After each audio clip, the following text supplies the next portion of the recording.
আসসালামু আলাইকুম। Stock market right click চ্যানেলে আপনাদের স্বাগতম।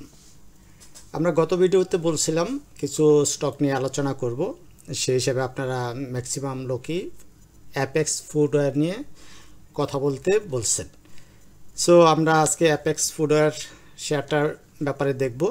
আর পাশাপাশি আমার একটা টেলিগ্রাম গ্রুপ আছে, আপনারা যদি তাৎক্ষণিক কোনো ডিসিশনের ব্যাপারে জানতে চাইতে পারেন, মানে টেলিগ্রাম গ্রুপ হলে ওই গ্রুপে আপনি চ্যাট করতে পারবেন, তাৎক্ষণিক কোনো শেয়ার সম্পর্কে একটা আপডেট পাইতে পারেন, বা আমার কাছে যদি মনে হয় এই শেয়ারটা এখন কেনা যায়, আমি ওই টেলিগ্রাম গ্রুপে দিয়ে থাকি যে এই শেয়ারটা এখন কেনার মতো জায়গায় আছে। আপনারা আমার এই টেলিগ্রাম চ্যানেলও মানে টেলিগ্রাম গ্রুপেও আপনারা জয়েন হইতে পারেন।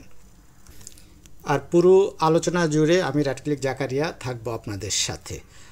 আমরা একটা ডিসক্লেমার অংশ দেখতে পাচ্ছি। এই ডিসক্লেমার অংশে বোঝানো হয় যে আমি আপনাদের কোনো বাই সেলের রেসপন্সিবল নিচ্ছি না, সম্পূর্ণ আপনাদের মতো বাই সেল করবেন। কি কারণে আমরা অ্যাপেক্স ফুটওয়্যারকে সিলেক্ট করলাম ওটা যদি আমরা দেখি, প্রথমে আমরা যদি ফান্ডামেন্টাল মানে পেড আপ দেখি, আমরা পেড আপ দেখতেছি 16 কোটি টাকা, ঠিক আছে। তাহলে লং টার্ম এবং শর্ট টার্মের লোন, এই যে লং টার্মের লোন 400 কোটি টাকা, শর্ট টার্মের লোন 1334 কোটি টাকা, ঠিক আছে। মোটামুটি এটা খুব একটা খারাপ কিছু না, লোন আছে, অল্প পরিসরে আছে। এমনি আমরা যদি আর বাকি জিনিসগুলি দেখি, আমরা ইপিএস গ্রোথটা যদি দেখি, দেখেন প্রতি কোয়ার্টারে এই যে 2020 থেকে এই 23 পর্যন্ত ইপিএস গ্রোথটা আস্তে আস্তে দিন দিন বাড়ছে। 24 একটু কমছে, 12 টাকা 86 থেকে 12 টাকা 34, খুব একটা বেশি কমে নাই। এখন এই 2025-এ এসে আমাদের first quarter EPS positive, second quarter ইপিএসও পজিটিভ, ঠিক আছে।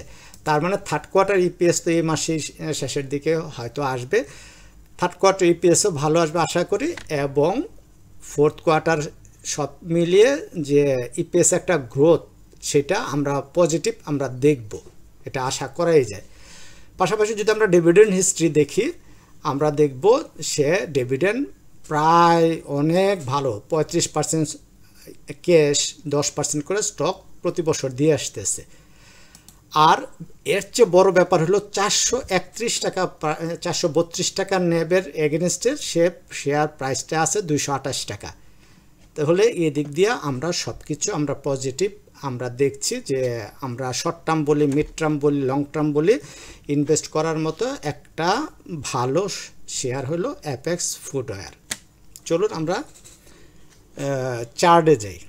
আমরা অ্যাপেক্স ফুটওয়্যারের পাশাপাশি আমরা আরও কিছু শেয়ার দেখব যেগুলো স্ট্যান্ডার্ড সিরামিকেও আসছে, তারপরে আসছে এএমসিএল প্রাণ, তারপরে হলো আনোয়ার গ্যালভানাইজিং নিয়ে আমরা ভিডিও করছি, সেই অনুযায়ী এখন কী অবস্থা আছে ওগুলো আমরা দেখব।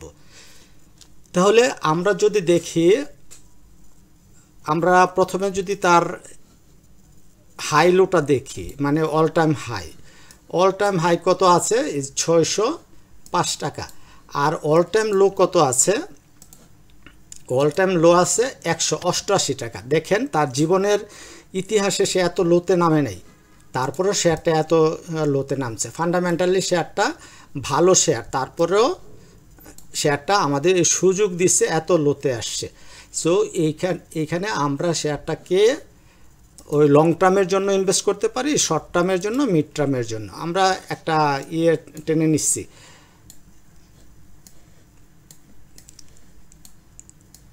একটা ট্রেন্ড লাইন টানছি উইকলিতে ট্রেন্ড লাইনে আমরা দেখতে পাচ্ছি যে শেয়ারটা ব্রেকআউট করছে, ট্রেন্ড লাইন ব্রেকআউট করছে। আর ট্রেন্ড লাইন ব্রেকআউটটা আমরা সাধারণত মানি এবং মেনে চলি। এখন ট্রেড নেওয়ার জন্য আমরা কোথায় যাব, কীভাবে, ওইটা দেখার আগে মানে ডে চার্টে যাওয়ার আগে আমরা একটু স্ট্যান্ডার্ড সিরামিকটার ফাইন্যান্সিয়াল মানে ফান্ডামেন্টাল দিকগুলি একটু দেখে আসি। স্ট্যান্ডার্ড সিরামিক একটা জেড ক্যাটাগরি শেয়ার, তার পেড আপ ক্যাপিটাল মাত্র 6 কোটি টাকা, তার লং টার্মের লোন নাই, শর্ট টার্মের লোন নাই, তার রিজার্ভ 25 কোটি টাকা নেগেটিভ আছে, তারপরেও তার রিজার্ভ তার নাই, উল্টা নেগেটিভ আছে। ব্যাপার হইল এত কিছুর পরেও শেয়ারটা যে first quarter EPS, second quarter EPS একটু পজিটিভ আসে, মানে নেগেটিভ কমে আসছে, তাহলে আমরা যদি গত 3 টার্মের কথা চিন্তা করি, এইটা থেকে এটা কমে আসছে, এটা থেকে এটা কমে আসছে, তার মানে সে পজিটিভ ধারায় সে আসতে চাইতেছে। সেই হিসাবে আমরা স্ট্যান্ডার্ড সিরামিকটাও সিলেক্ট করতে পারি শর্ট টার্ম ট্রেড হিসেবে। ওকে, আর শর্ট টার্মের জন্য কোথায় এন্ট্রি দিতে হবে ওইগুলি আমরা আসতেছি। এর আগে আবার আমরা চলে যাই ওই অ্যাপেক্স ফুডওয়্যারে। অ্যাপেক্স ফুডওয়্যারের আমাদের ইয়েতে উইকলি থেকে আমরা ডে চার্টে যাব। ডে চার্টে আমরা কি দেখব? ডে চার্টে আমাদের সেই ইয়েটা ট্রেন্ড লাইনটা ব্রেকআউট হয়েছে, পাশাপাশি আমরা শেয়ারটা এন্ট্রি নেওয়ার জন্য আমরা চিন্তা করতে পারি আমরা ইএমএ ওই এমএ ক্রসটা আমরা প্লট করি, অথবা পাশাপাশি আমাদের অ্যাকুমুলেশন ফেজ কোনটা এইটা একটু ফাইন্ড আউট করার চেষ্টা করি। ফাইন্ড আউট করলে আমরা দেখব অ্যাকুমুলেশন ফেজটা আমাদের এইখান থেকে এইটা পর্যন্ত, বা এটাকে মনে করেন আমাদের অ্যাকুমুলেশন ফেজটা যদি আমরা কল্পনা করি এখান থেকে আমাদের অ্যাকুমুলেশন ফেজ এইটুক, ঠিক আছে, এইটুক। আর ডারবাস বক্স থিওরি অনুযায়ী আমাদের অ্যাকুমুলেশন ফেজ ওইটা না, আমাদের অ্যাকুমুলেশন ফেজ হলো এটা, ঠিক আছে। রেক্ট্যাঙ্গুলার বক্স বলি আর ডারবাস বক্স বলি, সেই অনুযায়ী আমাদের অ্যাকুমুলেশন ফেজটা হলো এইটা। তাহলে এই অ্যাকুমুলেশন ফেজে দেখলাম যে এটা অ্যাকুমুলেশন করে করে করে করে সে ব্রেকআউট দিচ্ছে, অলরেডি সে ব্রেকআউট করে ফেলছে। গত 3-4 দিন আগে সে ব্রেকআউট করছে, তারপর 2 দিন রিটেস্ট করে আজকে একটা প্রাইস মুভমেন্ট এসেছে। সেই হিসাবে দেখা গেল যে এইখানে আমাদের এমএ 50-20 ক্রস ওভার হয়ে গেছে এবং সে এখান থেকে শার্প একটা র্যালি দিচ্ছে। আমাদের ভলিউম কনফার্মেশনের জন্য যদি আমরা যাই, দেখা গেল এই যে এখান থেকে সে যখন ব্রেকআউট দিয়ে উঠলো তখন থেকেই সে ভলিউমটা বৃদ্ধি পাচ্ছে, পরপর ভলিউমটা খুব ভালো করতেছে।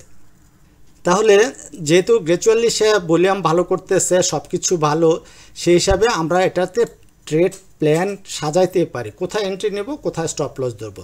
তো এইগুলি দেখার আগে আমরা একটু আনোয়ার গ্যালভানাইজিংয়ে আমরা যাব, কারণ আনোয়ার গ্যালভানাইজিংটা আমরা আগে ভিডিও দিচ্ছি, সেই অনুযায়ী এখন সে আজকে একটা বেয়ারিশ ক্যান্ডেল দিছে, যেটা দিয়ে আমরা অনেক কিছুই আজ করতে পারি, নেগেটিভ একটা ইম্প্যাক্ট পড়ছে। সেই হিসাবে আমরা একটু আনোয়ার গ্যালভানাইজিংটা আমি দেখতেছি। একটা আমাদের রেক্ট্যাঙ্গুলার বক্স, সরি কি বলে, ট্রায়াঙ্গেল করা আছে প্যাটার্ন, বা আমরা যেহেতু বটমে আছে এটাকে আমরা ফলিং উইজেট বলবো। ফলিং উইজেট অনুযায়ী সে গতকালকে ব্রেকআউট দিতে পারে না, আজকে ব্রেকআউট দিয়ে সে এই যে একটা রেজিস্ট্যান্স, এই রেজিস্ট্যান্সে টাচ করে কাছাকাছি গিয়ে সে ফল ডাউন করছে। তাহলে কি বোঝালো? বোঝালো শেয়ারটা একটা কারেকশন করবে। আমরা যারা এন্ট্রি নিচ্ছি তাদের আমাদের স্টপ লস পয়েন্ট আমরা এটাকে কাউন্ট করব। আমরা স্টপ লস পয়েন্ট ম্যাক্সিমাম আমরা এইখান পর্যন্ত আমরা থাকবো শেয়ারটাতে। কত টাকা? 67 টাকা। এই 67 টাকা পর্যন্ত আমরা শেয়ারটাতে ধরে থাকতে পারি। বাট যদি এর নিচে নামে তার মানে সে পারফর্ম করবে, দেরিতে করবে। আর যেহেতু শেয়ারটা অলরেডি ব্রেকআউটের পথে যে এই যে আমাদের ট্রায়াঙ্গেল বক্স, এই বক্সে সে এই যে আমাদের একটা সাপোর্ট লাইন, এই সাপোর্ট লাইনে টাচ করে সে আবার উঠে যেতে পারে। অথবা আমাদের MA20 line, MA20 line value কত? 69 টাকা 40 পয়সা। এই 69 টাকা 40 বা 69 এসে এখানে একটা আমাদের গ্যাপ আছে। গ্যাপ কততে আছে? এই যে এটা 68 টাকা 70 পয়সা একটা গ্যাপ আছে। হয়তো আগামীকালকে এই 68 টাকা 70 পয়সাকে টাচ করে অথবা এইখানে 68 টাকা পর্যন্ত নেমে শেয়ারটা দিন শেষে উঠে যাবে বা পরের দিন উঠে যাবে। সেই কারণে আমরা এই জায়গায় আমরা স্টপ লস রাখবো না। স্টপ লসটা আনোয়ারের স্টপ লসটা আমরা রাখবো এই 67 টাকা 20 পয়সা। এই লেভেলে স্টপ লস ধরে আমরা বসে থাকব। যদি এখান থেকে ফল ডাউন করে তাহলে আমাদের স্টপ লস নিয়ে আমাদের শেয়ারটা থেকে বেরিয়ে যেতে হবে।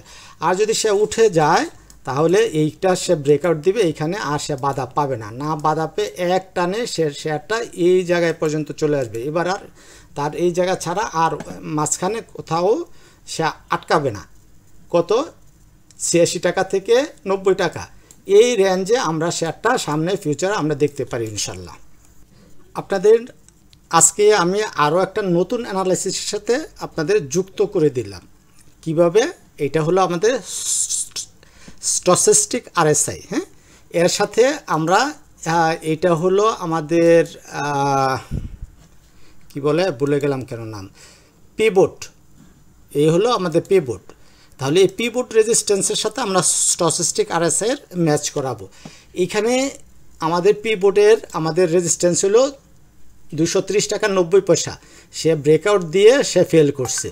এই দিক দিয়ে আবার আমাদের স্টচেস্টিক আরএসআইটা সে এখানে বেয়ারিশ ক্রসওভার দিচ্ছে। তার মানে আমরা ধরতে পারি এই আমাদের স্টচেস্টিক আরএসআই আর একটু নিচে নামবে, পাশাপাশি আমাদের প্রাইসটাও নিচে নামবে। কতটুকু নামতে পারে প্রাইসটা নামতে পারে 216 টাকা পর্যন্ত। 16 টাকা নেমে যদি উঠে যায় তাহলে আমরা এন্ট্রি নেব, বা যতটুকু নামতে যতটুকু নামবে সেই হিসাবে আমরা অপেক্ষা করব। আর আগামীকালকে যদি এই প্রাইসটা এই যে 230 টাকা 90 পয়সা মানে 231 টাকা 231 টাকার উপরে ক্লোজ করে তাহলেই আমরা শেয়ারটাতে এন্ট্রি নেব। আদারওয়াইজ আমরা এই শেয়ারে এন্ট্রি নিব না, শর্ট টার্মের জন্য না, লং টার্মের জন্য না, কারণ কারেকশন করার সম্ভাবনা আছে। তাহলে কতটুকু হলো আমরা স্টচেস্টিক হিসাবে ধরলে আমরা এইটুকু পর্যন্ত 216 টাকা ধরতে পারি, বা এই পি বোর্ডের পি পর্যন্ত আমরা ধরতে পারি। সে সাপোর্ট এইটুকু পর্যন্ত সে আসতে পারে, 205 টাকা 206 টাকা 50 পয়সা পর্যন্ত তার আসার সুযোগ আছে। অথবা যদি MA20 কথা কল্পনা করি, MA20 প্রাইস আছে 210 টাকা, এই 210 টাকা পর্যন্ত সে আসতে পারে। তাহলে আমাদের সাপোর্ট নেওয়ার অনেকগুলি জায়গা আমরা পাইলাম। তাহলে যদি কালকে প্রাইস কমলে আমরা সাপোর্ট যখন পাবে তখন আমরা চিন্তা করব। আর আপনারা যদি টেলিগ্রামে থাকেন, টেলিগ্রামে যুক্ত হন, তাহলে এই টেলিগ্রামেই আপনারা প্রশ্ন করতে পারবেন, ওখানে আমি উত্তর আপনাদের দিব। তাহলে আমরা আপাতত কী করতেছি, আগামীকালকে যদি শেয়ারটা এই 231 টাকার উপরে ক্লোজিং আমাদের নিশ্চিত হয় তাহলে আমরা শেয়ারটাতে কালকে এন্ট্রি নেব।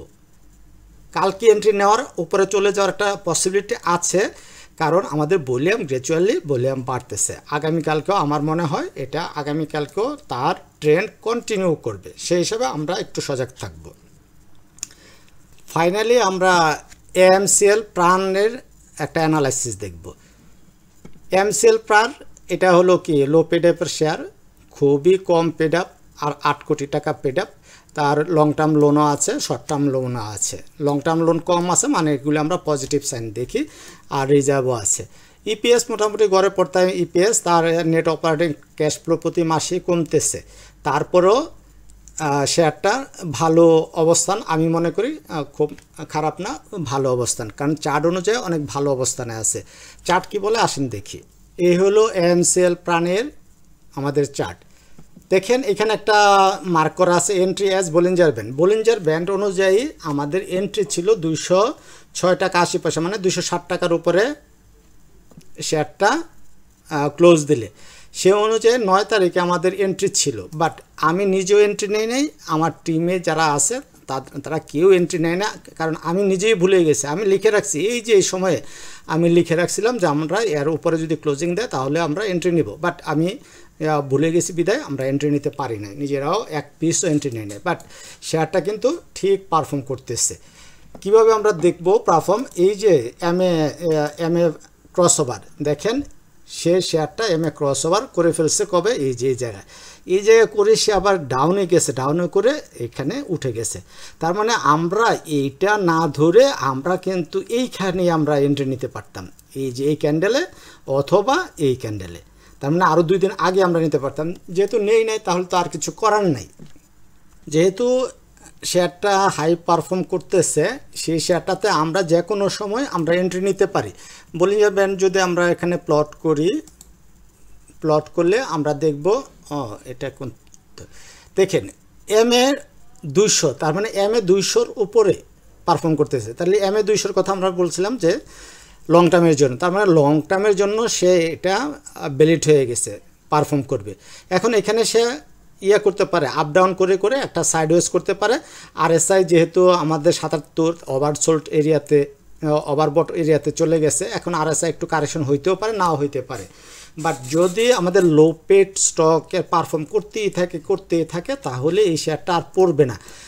তো সেই হিসাবে আমি কি করব, আমরা অপেক্ষা করব যে একটু নিচে পাওয়া যায় কিনা। যদি দেখা গেল যে সে একটু নিচে আসে তাহলে আমরা কিছু কিনবো, অথবা একটা রিস্ক নিয়ে এই যেহেতু আমাদের বলিঞ্জার ব্যান্ডের যে কথাটা বলছে, বলিঞ্জার ব্যান্ডের আপার ব্যান্ডের উপরে শেয়ারটা, সেই হিসাবে সে খাড়া উঠে যাওয়ার চান্স আছে।